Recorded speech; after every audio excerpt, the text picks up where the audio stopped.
What's going on YouTube? Is Donnie B all day, and I have something very special for you. As you guys know, I have a love for case blades. I am a fan.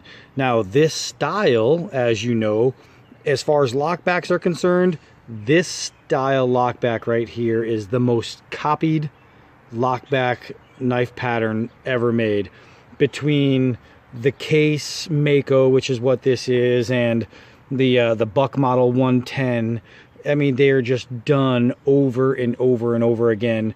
And most people make them look pretty much like this. It's generally going to have some kind of wood scales. Usually you'll see some brass rivets in there, or it'll put some bone, something like that. But you're always going to find the brass ends, the brass frame. It's always, the lock is always at the rear.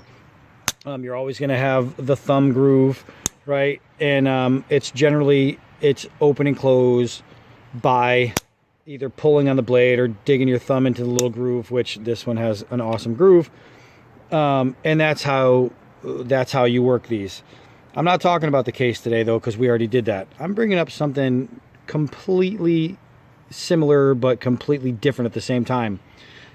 This is a K-bar, right? You can see the stamp right there. A little bit different in size. You can clearly see.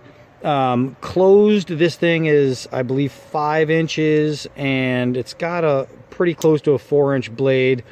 I haven't messed with the tensioner yet, so it's not lightning fast. But again, that's no knife is lightning fast. It all depends on the user and how it's set up.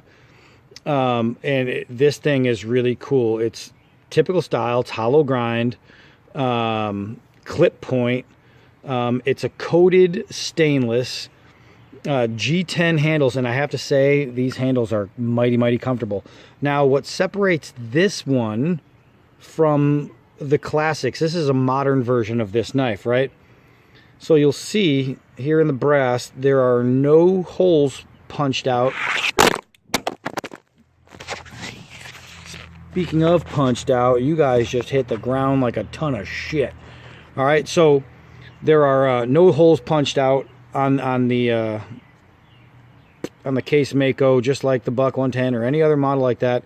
They don't come like this. These two little holes right here are for the ambidextrous clip. That's right, this thing comes with a clip, and you'd think, wow, how cool is that? That's unique. What else does this thing have that the classics don't have? A lanyard hole. Do we still have the lock in the rear? Yep. Do we still have a metal frame? Yep. Do we still have scales? Yep. Another thing that we have is, well, let me show you this again. No tensioner. This one has a tensioner. Now this one has your thumbnail groove right here to pull it open. It works. You can get a thumbnail in there, but it's nowhere near as nice as the one on the case. That thumbnail groove is awesome. But what this one has to make it, you know, modern and push it one step beyond, this one has jimping.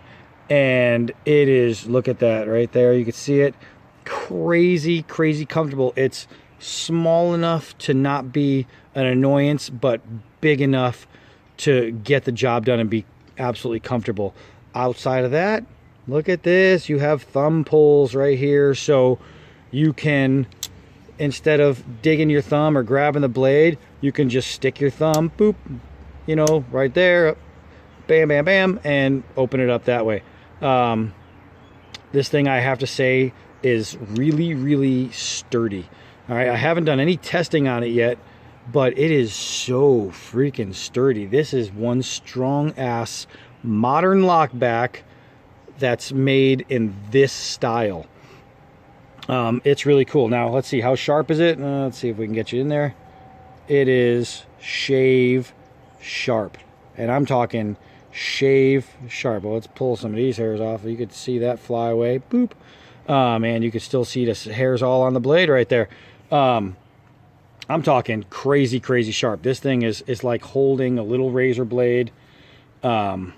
It's freaking cool. So what I want to do is take this very comfortable G10 gripped, jimped, thumb notched, lanyard holded freaking lockback and go do a little bit of testing. So you guys are coming with me. All right, first things first, I showed you that it's sharp. Let's play with that. Let's play with that edge. It is sharp. Sharp. Okay, so being what it is, it's not some super hardwood chopper, but it wouldn't be a knife review if we didn't at least try. So let's get a couple of these waxing here. I have to tell you, it's doing better than what the hell did I chop with recently? It may have been the SC, that Wasp, the Avispa.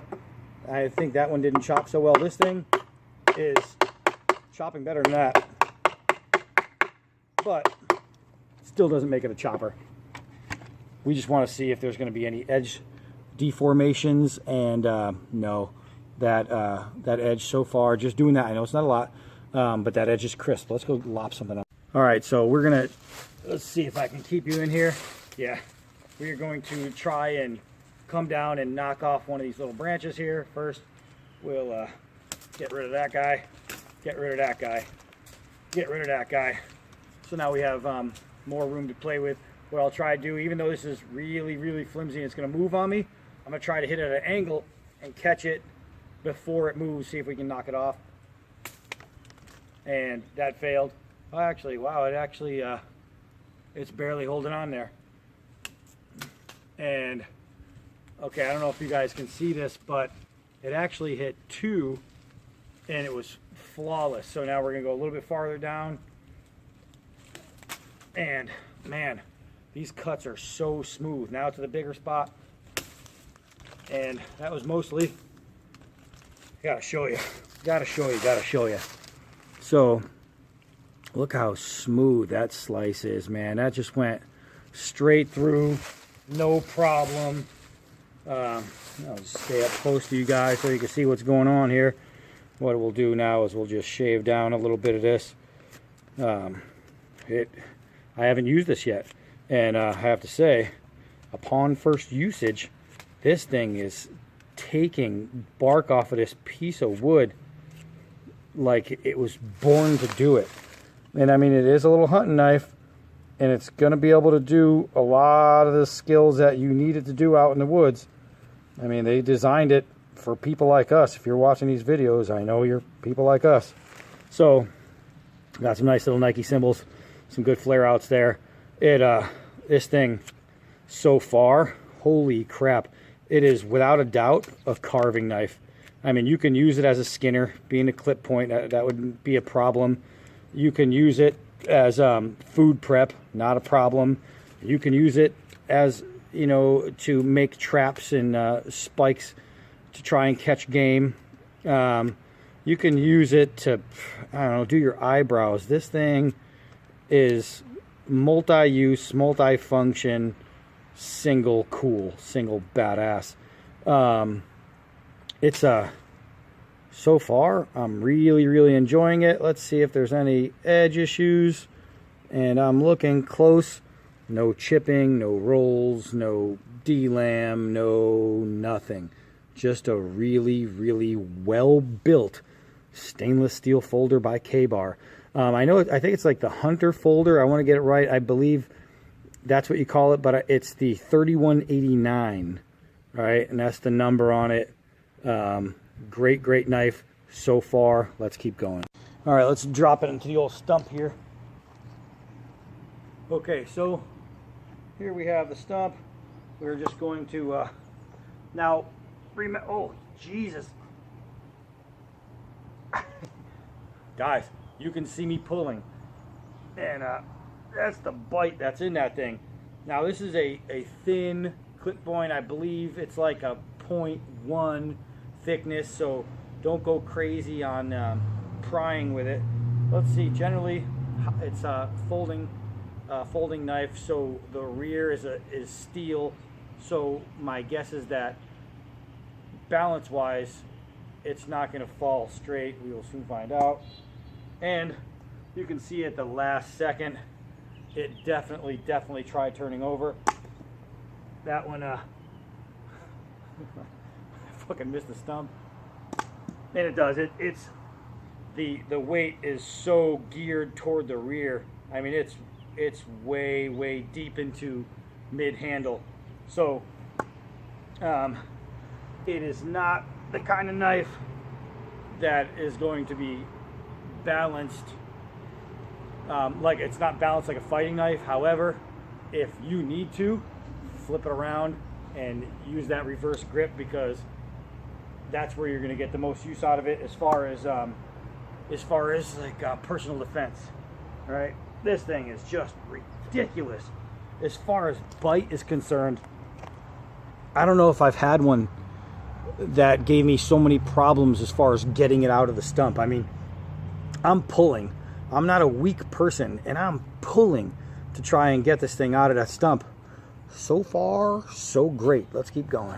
All right, so you know what I decided? I want to see if we can do a little batoning with it. Now, this piece of wood is almost as wide as the blade, so it's really going to kind of be a bitch probably getting it on there. But with a little thin tip like this, batoning, we're going to see how well it holds up, right? So let's see.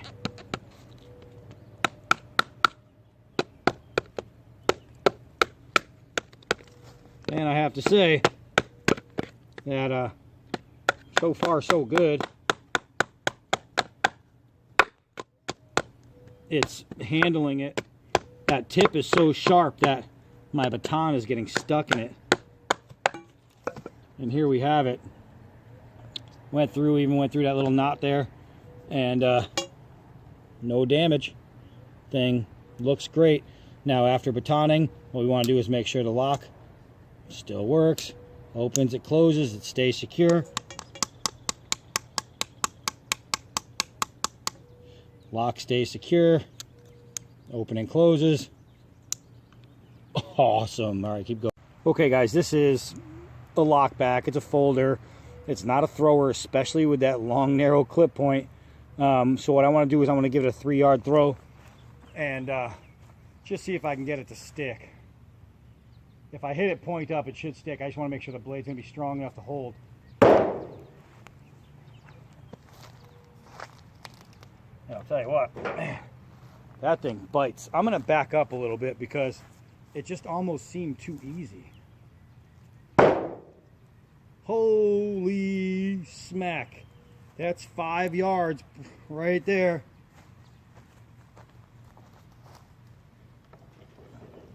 Holy moly. All right. So, 2 throws, 2 successful throws. And I'm looking to see if there's any kind of something I can give you as far as damage. You can almost see, I'm not sure if it's dirt or not, but you can almost see some wear at the tip in that coating. But if you're if you're digging this thing into wood, eventually you're going to wear the tip. It's just the way it is. I mean, not the tip, but the coating. And it looks like, let's give it the old grandma lick right there. I can't, you know what, that might have just not even been the coating. I think that was just dirt. Look at this thing. Look at that thing.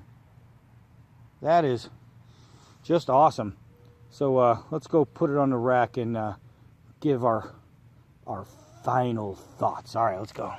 All right, guys. Well, here we have it. That's the K-Bar Folding Hunter. You know, and I have to say that this thing stands up, guys. It's fantastic. I have to say that as far as this style of folder, it's probably one of the sturdiest.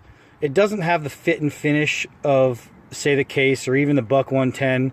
And by that, what I mean is there's gapping, you know, that's uneven within the scales. However, it is freaking minuscule, and I'm just trying to find something to say about it. But I mean, really, the thing is great. It's just a great overall folding knife.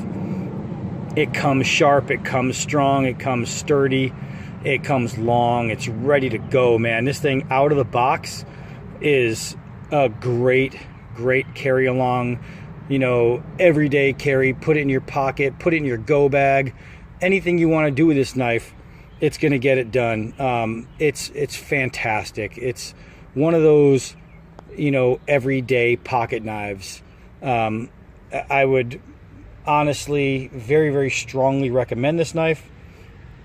The thing outperformed expectation. I didn't know what to think it was going to be.